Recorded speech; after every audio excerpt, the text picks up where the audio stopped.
দেখো ক্লাস 7-এর স্বাস্থ্য শারীরশিক্ষা বইয়ের যে প্রথম লেসন আছে অর্থাৎ প্রথম অধ্যায়ের অনুশীলনীর প্রশ্ন উত্তরগুলো আমি করে দিয়েছি।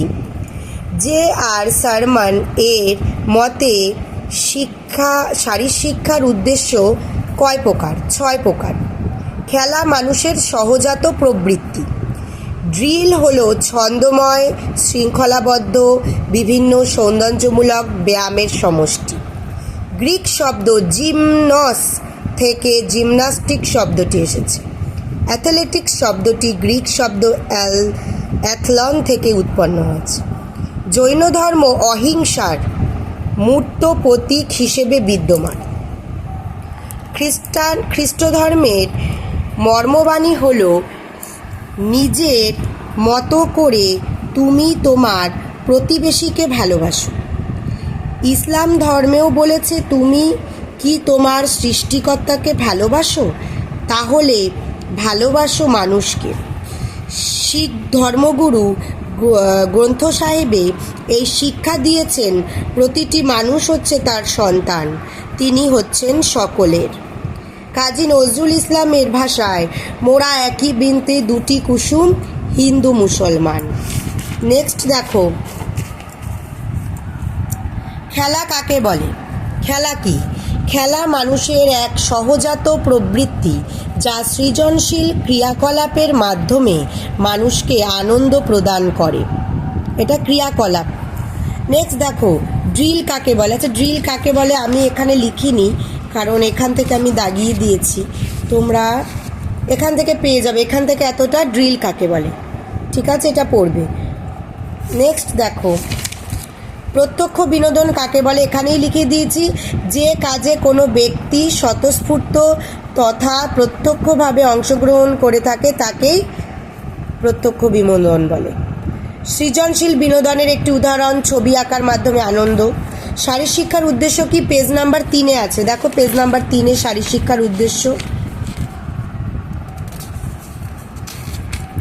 এই দেখো শারীরশিক্ষার উদ্দেশ্য কি, এটা পড়ে নেবে পুরো, ঠিক আছে। নেক্সট দেখো, শারীরশিক্ষার সূচিতে শিক্ষা গ্রহণের মাধ্যমে ব্যক্তিত্বের কোন গুণগুলি বিকাশ লাভ করে? 5 নম্বর পেজে আছে। এই দেখো 5 নম্বর পেজে কোন গুণগুলি বিকাশ লাভ করে, এই যে, ঠিক আছে, এগুলো পড়বে। নেক্সট দেখো, খেলাধুলায় অংশগ্রহণ করলে জাতীয় সংহতি কিভাবে গড়ে ওঠে ব্যাখ্যা করো। খেলায় সক্রিয়ভাবে অংশগ্রহণের ফলে সমন্বয়, গতি, ভারসাম্য, ক্ষিপ্রতা, নমনীয়তা বৃদ্ধি পায়, ঠিক আছে। আর খেলাধুলায় অংশগ্রহণ করলে নিয়ম শৃঙ্খলা মেনে দৈনন্দিন জীবনযাত্রা পরিচালনা করা যায়, শারীরিক মনের বিকাশ ঘটানো যায়, সুস্থ ও নিরোগ দেহ অর্জন করা যায়, ক্রিয়াক্ষেত্রে নিপুণতা, এটাও লিখতে পারো। নেক্সট দেখো, জিমন্যাস্টিকের উপকারিতা লেখো। জিমন্যাস্টিকের উপকারিতা দেখো, এখানে রয়েছে তোমাদের জিমন্যাস্টিক। এর উপকারিতা কি? সক্ষমতা বৃদ্ধিতে জিমন্যাস্টিক বিশেষ ভূমিকা পালন করে, ঠিক আছে, এটা করবে। নেক্সট দেখো, অ্যাথলেটিক্স সম্পর্কে যা জানো সংক্ষিপ্তকরণ করো। অ্যাথলেটিক্স দেখো এখানে রয়েছে, এটাকে পুরোটাকে ছোট করে টিকার মতন করে তোমরা লিখতে পারো, যে জায়গাগুলো দাগিয়ে দিয়েছে ওগুলো লিখতে পারো। নেক্সট দেখো, শারীরিক সংস্কৃতি বলতে কী বোঝো? এর সুফল পেজ নাম্বার 5-এ আছে, দেখো পেজ নাম্বার 5-এ। এই দেখো, শারীরিক চর্চায় অংশগ্রহণের সুফল, এটা পুরোটাই বলতে হবে, ঠিক আছে। আচ্ছা, নেক্সট দেখো, বিনোদন কাকে বলে? বিনোদনের বৈশিষ্ট্য, আর এখানে আছে অ্যাথলেটিক্স, ট্র্যাক ইভেন্ট আর ফিল্ড ইভেন্ট। 5 নম্বর পেজ দুটোইতেই আছে। 5 নম্বর পেজে দেখো, এই যে আছে ট্র্যাকের বিভিন্ন ইভেন্টগুলো হলো রানিং ইভেন্ট, যেমন 100 মিটার, 200 মিটার, আর যেটা আরেকটা আছে ফিল্ডের ইভেন্টগুলো হচ্ছে long jump, high jump, shot put, এগুলো, ঠিক আছে। এই যে বিনোদন কাকে বলে? বিনোদন কয় প্রকার? দেখো, বিনোদন 3 প্রকার, প্রত্যক্ষ বিনোদন, পরোক্ষ বিনোদন, সৃজনশীল বিনোদন। এটা কিন্তু খুব গুরুত্বপূর্ণ। আর বিনোদনের শর্ত কয়টি? 4টি শর্ত। একটা হচ্ছে অবসর সময়, স্বেচ্ছায় অংশগ্রহণ, সমাজ স্বীকৃত কাজ, আর সহজাত তৃপ্তি লাভ, ঠিক আছে। প্রত্যক্ষ বিনোদনের একটা করে উদাহরণ, এই উদাহরণগুলো কিন্তু পড়বে, এগুলো আসতে পারে।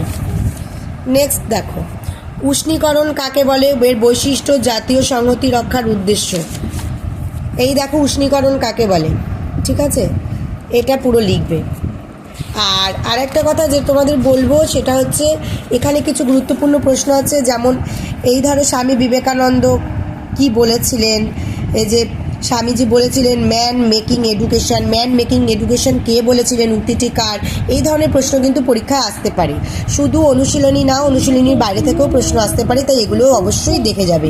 জাতির পিতা মহাত্মা গান্ধী কি বলেছিল, শিশু ও মানুষের অন্তর্নিহিত শারীরিক, মানসিক ও সার্বিক বিকাশ ও গুণাবলীর বিকাশই হলো শিক্ষা।